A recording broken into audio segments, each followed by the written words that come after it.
The last time I had the pleasure of chatting to you was for Loving back in 2016. It's great to have you back, Jeff. Thanks. Thanks for coming back to soundtracking. And boy, do we have a soundtrack in this new film. Yes. I don't know where to start, to be honest. But if you don't mind, I'd like to start with the story and the film first, and then we'll get into the music. Okay, I can't wait to talk about the music. How long have you got? Exactly. When did you connect with this story and these characters? How did they come to you? I discovered this book of photographs, The Bikeriders by Danny Lyon, 20 years ago. Oh, wow. In my oldest brother, who's a musician, in his apartment. And my brother, was always listening to the coolest music and reading the coolest books. And here I find this book of photographs. And they were just captivating, It's just portraits of guys riding motorcycles in the mid-'60s. But Danny, at the time, was into new journalism, and so the only text in the book were just these interviews that he transcribed. So not only do you have these really compelling photographs, then you have these words that kind of build out the psychology of the people in this subculture at the time. And when you combine the two, it was just a fascinating portrait. Probably one of the most complete portraits of a subculture I'd ever, come across. And it really just felt kind of like the instructions or the ingredients for a movie. There was no story, and that part I had to come up with. And that's part of the reason why it took so long, I think, to become a film. Partly I needed to get better as a writer and a director to tell this story, because it's pretty, I don't know, it's complex. It jumps around in time. Narratively, I'm really proud of the structure of it. Yeah. Because all of this is in service of one thing, which is to transmit a feeling to the audience of nostalgia, a feeling that I got when I picked this book up. And music has a lot to do with that. But it wasn't a typical story in that sense. It was really interesting because I felt like I learned quite a lot about that culture before it became something else. Right. In terms of almost that's where the story ends. And yes. It's like and a prequel. Yeah, exactly. And I just found the characters, you just gave them a bit of, we read about the kind of motorcycle gangs in a certain way, and they're all driven by kind of sensationalism and headlines and things like that. And I feel like you kind of gave them a truth in a way, and you saw that connection. You saw that they were like-minded, and they found something in each other, or they found something in each other they were missing, that kind of thing as well. Well, certainly. I mean, and a lot of that comes from the way Danny observed them in this book. But it's also from where you caught them in time. Yeah. It'd be one thing if I was going to tell a story about a contemporary motorcycle gang.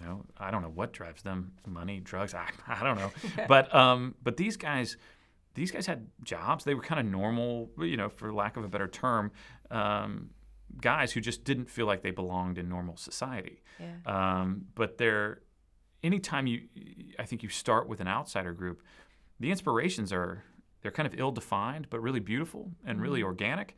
And that's kind of the part when I wanted to drop into the story, where they've already come together for a reason they're not really sure. It's motorcycles, but it's also they kind of like hanging out together and drinking a lot and not following rules. But it's kind of there's a purity to it. And there's a psychology behind it that really interested me. Why are people drawn to the outside, and why do such interesting things happen when they get there? Because that's where I think the most interesting things come about in terms of music and style.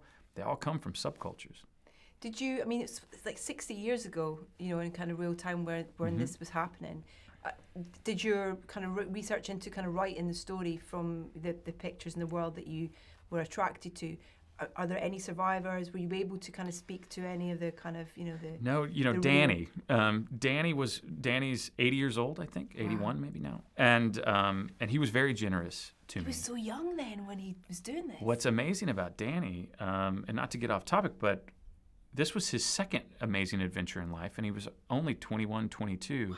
Before that, at the age of 19, he traveled from New York, the son of a dentist, to the American South to photograph the civil rights movement. He was John Lewis's roommate when he was 19 and became the staff photographer of the Southern Nonviolent Coordinating Committee. By 19, he'd taken some of the most iconic civil rights photographs you've ever seen.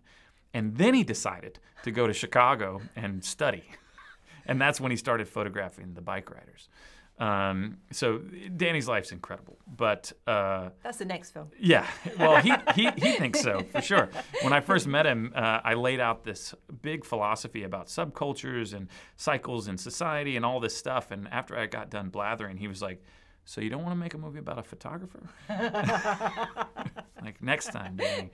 He's a fascinating guy.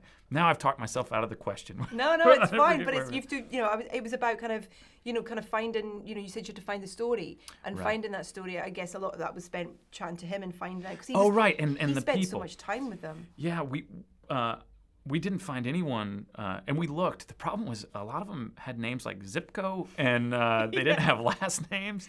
And we really wanted to find Kathy, but we couldn't. I'm real curious to know if she's still alive, to be honest. I don't know.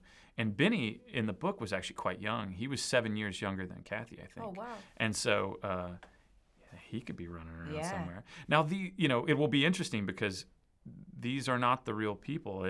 These were my kind of interpretations of these people inspired by these words and these photographs. So we'll see if they like it.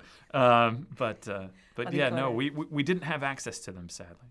I've got to say as well, the casting across the film is absolutely brilliant. But the casting of Danny, I think, with Mike is particularly... I know he's got I'm such a fan of his. I was introduced to him through West Side Story. Me too. But I feel that with this role, he's got such a... He cares, he listens, he's got such a gentle nature to him. Yeah. And he kind of... But it's, and he's... even the way he leans in with the microphone, it's just a beautiful performance. I think the casting of Mike's fantastic. I'm so glad you said so. I'll call him and tell him. Because I kind of had to convince him, because on the page, he's there a lot, but he's not always doing a ton. But I said, look, you're one of the most important characters because I'm always cutting back to you. You're always there. And how you observe is very important. And he was beautiful at it. And I think, honestly, he had a really good time because he got to sit and watch Jodie Comer perform and then watch Michael Shannon perform, and he was always in it. I never caught him not listening. It's the way that he, in his performance, that he listens and asks the questions and those gentle leans in. Very disarming. The moving of them. It's great. It's so good. Yeah. Jodie Comer, you mentioned. We're very proud of Jodie. You should be. National treasure. There's nothing this girl can't do. I don't know, did you see Prima Facie? I did. Oh my God. I actually saw it. Was that before or after you shot? I had cast her. It was before I shot, but I had cast her. And, but I watched Killing Eve while I was casting her, kind of, and I was on the way back. I'd been in the jury at Cannes, and I was coming through London to meet with Tom Hardy to talk about him playing the role of Johnny. And I got to see Prima Facie in the West End. And I walked out of that like, I'm the luckiest director in the world. I knew she was good. I didn't know she was the best. And that's the feeling you get from watching her act. There was a day, and you've seen the film, you know how much dialogue she has. Yeah. There was a day she left her kind of work behind, and she had phonetically broken down every single word in the script. And what's amazing is she does all that work and then makes it invisible because you don't see the seams. But I can't say enough about Jodie. Do you know what I love about her performance in this? One of the many things is that in the moments where she's being interviewed by Danny, you can almost see her kind of finding those memories in her performance. Yeah. It's so, even just the slight second or the slight facial expression or eye movement, it's brilliant. We honestly had to take some time out of the film because we just had these long shots on Jodie's face because she would do 9 different things, and you're like, we gotta wait, and like you have to pick 2 of those. But the truth is, and it's representative of Kathy's character, she's in this conflict where she sees these guys for who they are. She sees herself for who she is, but she also is infatuated with it and romanced by it. And so there's this constant tension in her character. And to watch her process all those different things is extraordinary. Because at one second, she'll kind of be taking a piss out of him, and then the next kind of be thinking about, well, I kind of like him. And it all just kind of happens on her face. I could watch her all day long. I feel as well that Tom Hardy's been waiting for this role because it's kind of like, you know, we know he loves his motorbikes. Yeah. He kind of know. I mean, I imagine you had to go, okay, yeah, Tom, but this is for a film. It's not, you know, real life.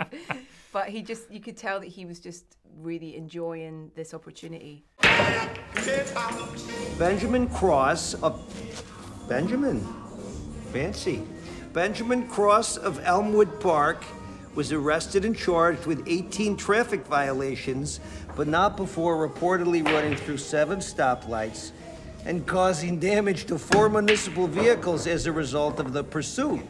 How many stoplights did you win? They said 7, so what? So I guess that's the number. But it felt like more. Well, you know, he doesn't work a ton. And I remember in that meeting in London, when I got to meet with him for the first time, at some point he was kind of back, and he goes, but I just can't imagine letting anybody else do this part. And that's when I knew I had him. Tom is, I don't really refer to him as an actor. He's more like a tornado or a hurricane or not a train wreck. But like there's intensity there and there's action there. It's almost like there's a vibration just right under the skin. Unpredictability almost in a way. 100%. Yeah. And you can carry all of this masculinity and strength, but then he's extraordinarily vulnerable. It's rare to find it all, especially in the package of a movie star, which he is. Yeah. Undoubtedly, you know. I love that scene with him in Austin where he's kind of offering him the role.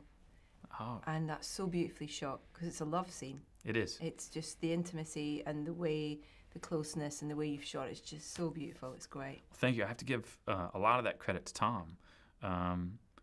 There's just something about him. We didn't set the lighting that way, and we didn't set the cameras that way because we're shooting on film, so it takes a lot of light, so a lot of advanced work, and we start to shoot the scene, and Tom just gets closer and closer and closer to the point to where I could see my cinematographer saying he's getting out of his light, like he's getting out of his light. But Tom's so smart, he got so close, and then he just tilted his head like this. His light hit like this, and it was beautiful. I mean, and talk about sexual, and there was so much, and I told he and Austin, this was the end of our first week of shooting. I said, look, guys, I dream this stuff in my head before I get here, and my idea of a successful day is just getting what I had in my head. But some days you show up, and it's better than what I had in my head, and that's what you guys just did. And that really, in that first week of filming, it kind of set the bar for what we were doing. We knew we were on to something special, I think, in large part because of those two actors. Music, then. Yes. I mean, it's part of the world that, you know, the kind of we sort of, one of the first things is the jukebox straight in. Yeah. And that era is so synonymous with the jukebox, I think, as well. You know, Sun Records and all that kind of stuff. And where did you start? And obviously, you know, working with this relationship with David Wingo over the things, it's kind of like almost, David, you're not quite as important in this film. No, he was so funny. He was like, I don't have anything to do. He did record 2 small pieces of music, but the truth is, I mean, it started with a playlist, but a lot of my writing starts with a playlist. Yeah. Maybe it finds its way in the film, maybe it doesn't, but it's all about the tone and the feeling. And it made sense because we were going to be in Chicago in the 60s to start with, you know, Chicago blues. I've been such a fan of Magic Sam for a long time. In fact, there's a Magic Sam song in Loving that I just love. My Love Will Never Die. And so I started kind of in that path, and then it grew. But I was also really obsessed with the Shangri-Las. And I remember my producing partner, Sarah Green, I mentioned, I was like, I think I want to use some Shangri-Las. She was like, you mean like Leader of the Pack? I was like, well, she's like, you can't. You just can't. You can't put Leader of the Pack anywhere near this film. And I was like, I agree. I understand. But there's something about their music that is so haunting. Partly that they drenched everything in reverb. I have no idea how they recorded it. And their voices are beautiful. But they're haunting. And Leader of the Pack is really an emotional song. If you get past like the sounds of revving engines in the background. And so, you know, we found this song out in the streets, which Blondie actually covered in the 80s. And it's pretty on the nose too if you listen to the lyrics. But I was less concerned with that and more concerned about these oohs. It begins with these reverbed out a cappella oohs. And I was like, that's it. Like, if we have a theme, that's it. And because it feels everything I want to say in this film about nostalgia, about a feeling from a very specific place in a very specific time that is gone. And, you know, that feels sad, that feels like loss, but it's not. Nostalgia is actually not sad. It's not even happy. It's just a memory. Yeah. And the Shangri-Las and that song Out in the Streets ended up becoming really the sounds in my mind for the film.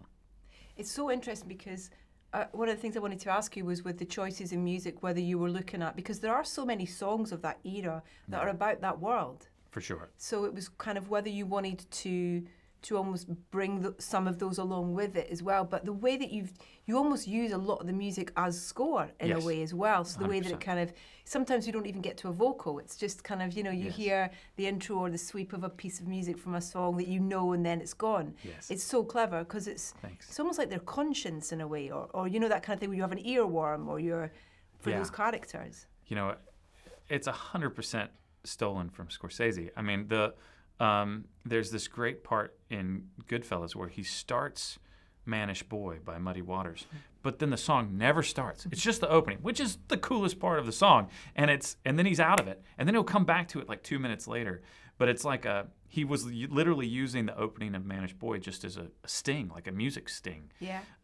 So that was in my head, but also, you know, I wrote to some of it. We actually have a version of Mannish Boy by Muddy Waters, but it was from an album called Electric Mud, because I also think Mannish Boy is overused, and I couldn't use that in a motorcycle movie. But then I found this really weird version, and it starts with, I think, reverse recorded guitars or something. It's just really bizarre, and it sounded like the world, but it sounded kind of twisted. And I had this character played by Toby Wallace, who, for lack of a better term, is our villain. I was like, well, that's how we need to meet that guy, where we're part of this world and you're part of that energy and that feeling, but it's just discordant. It's just off a little bit. So that was something I wrote to. The Gary U.S. Bond song that actually kind of opens the film, it's actually the second music cue, but it's the one with the title card on it. That was a discovery. That one I didn't have while I was writing. And that's one of my favorites. That song just hits. You know, I was lucky enough to premiere at the Telluride Film Festival. Yeah. And I was interviewed by Ken Burns. And I couldn't wait to talk to him because I was like, Masters of War by the Staple Singers. Like, the reason that song is in the film, When They Burned Down the Bar, is because I heard it in his documentary about Vietnam. You know, you just kind of pick these pieces out of the world, and they all went into this movie. But that's so clever because you're referencing culture of that era in such a subtle way, but an emotional way. Right. Because that's what music is. Right. You know, because that's a protest song. Yeah. And obviously we don't really have much of that in the film, but that's all surrounding these guys at the time. Yeah. Obviously the ideas of Vietnam kind of come in, and the fact that you've got guys coming back from Vietnam and the club kind of splits between the old beer drinkers and the new pot smokers and everything else. So Michael Shannon's speech as well. Yeah. That is your luck charm, basically, Michael Shannon. I absolutely. Love that. Yeah, like it's music is it's definitely this other dimension to the film that kind of fleshes it out.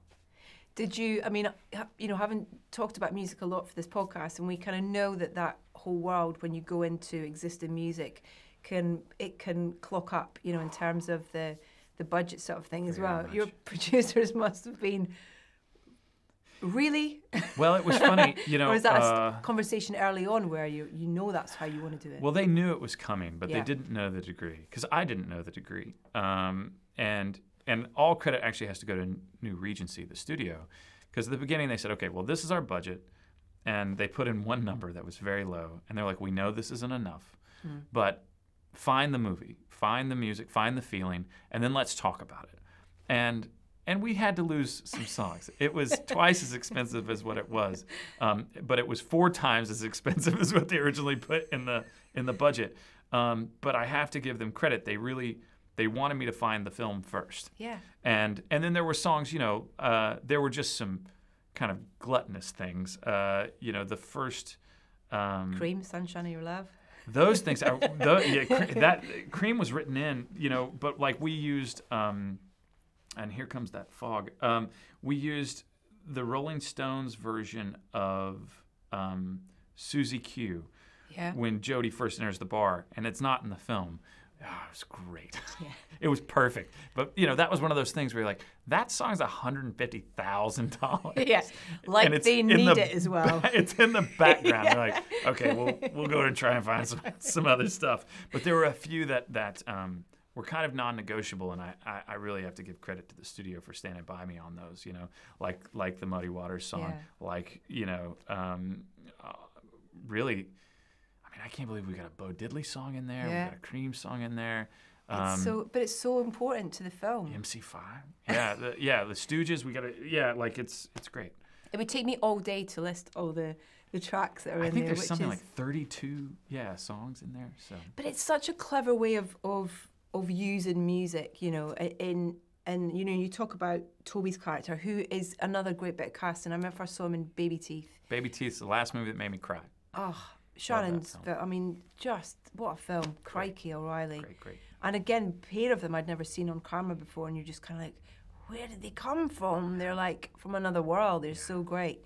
But using existing music as themes for characters is such a clever thing to do, because as an audience, whether you know the music or not, you have a connection to it almost in a way as well. For sure. So it was great. That must have been kind of fun to find that through themes for the characters or emotions or relationships. Well, absolutely. And, Hardy's character's kind of stuck in time, especially by the end when he's walking through that house party. And he still has kind of the greased hair, and now this whole world that he's living in is different. The first time we cut that, I cut it to a Deep Purple song that we ended up taking out. But I'm quite happy with the song that's there. But I just knew, regardless of what song we used, he had to feel completely out of place. He had to be a guy stuck in the 50s, awake in the 70s, which had to be its own kind of hell. And he carries it off pretty well on his face. But that was definitely a part of it, Also, at the end of the film, we end up dipping back to a piece of 50s music because it cements this idea of how far we've come. Yeah. We even do it really in terms of kind of invoking the Wild One at the beginning of the film and Easy Rider at the end. That's only a little over a decade, but look at the difference in the style and aesthetic of those two films. I mean, you had to travel through a decade of a culture war in order to get those two films at either end. And the music had to do the same thing. I love that scene of Tom watching Marlon Brando. Yes, that was actually inspired from the book. Yeah, there's a collage in the book of like the TV guide with Marlon Brando on it, and supposedly that's where this guy got the idea for the club, and it made sense, and it ended up becoming, honestly, the cornerstone to Tom building his character. There's always talk about his voices and his accents, and he just said, look, I think this guy's been watching Marlon Brando. I think he's playing the part of Marlon Brando. And it made so much sense. Yeah. I just said, run with it. That sounds great. Got to give hats off as well to your sound team, as well, in terms of that world. Yes. The kind of, just the noise, the constant noise that they are surrounded by as well. You're so immersed in it. Yeah. Well, there are a lot of things about masculinity that aren't true. Maybe most of them. But one thing that is true, when you stand in the middle of 40 period-correct Harley-Davidson motorcycles, even a person like me feels more masculine. And it is true. It is real. It is undeniable. And I have to give credit, Amanda Beggs was our on-set sound mixer, and she had microphones everywhere. But then Will Files, who I've worked with forever, was my sound designer, and I'm always amazed at how he finds a room for everything. Mm-hmm. Because if you take the first time we use Out in the Streets by the Shangri-Las, it's a very important scene where Jodie's character's on the back of Benny's bike for the first time. And it's really about her falling in love, not just with him, but with motorcycles. And they come up over this bridge at night for the first time. And I'm like, well, I've got this Shangri-La song, which is way up here, and it seems to be filling up all of the speakers. But then I want all the bikes too. I want the song plus the bikes. And he's like, and I want the bikes to come by, and I want to feel them, and I want to rumble. And Will somehow just, he finds these pockets of space for all that sound, because there is a lot of it. And what was that conversation you had with David Wingo about? So, Look, give me some of your paycheck back, because I got to license some music and you didn't do anything. No, it was great, and he was so supportive, and I mean, he got it immediately. Yeah. I showed him a rough cut of the film, and he was just like, "Yeah, why would you ever change any of this music?" For score, there were a few places where we needed it. To do certain things. Yeah. Benny walking out of the bar for that first time with Kathy Washington, that's one of Wingo's pieces. But then honestly, I was the one that went and recorded the ooze. We had a group of women in Austin actually show up to my friend's recording studio, and I was like, I just need you to just do these oohs.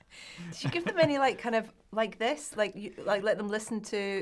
They listened to the original, Yeah. and I was like, I just want you to do that, and they were so good. They were professionals, and they just shut up and Oohed did away. it. They just oohed, and I was like, give me some different oohs, and it was perfect because we also did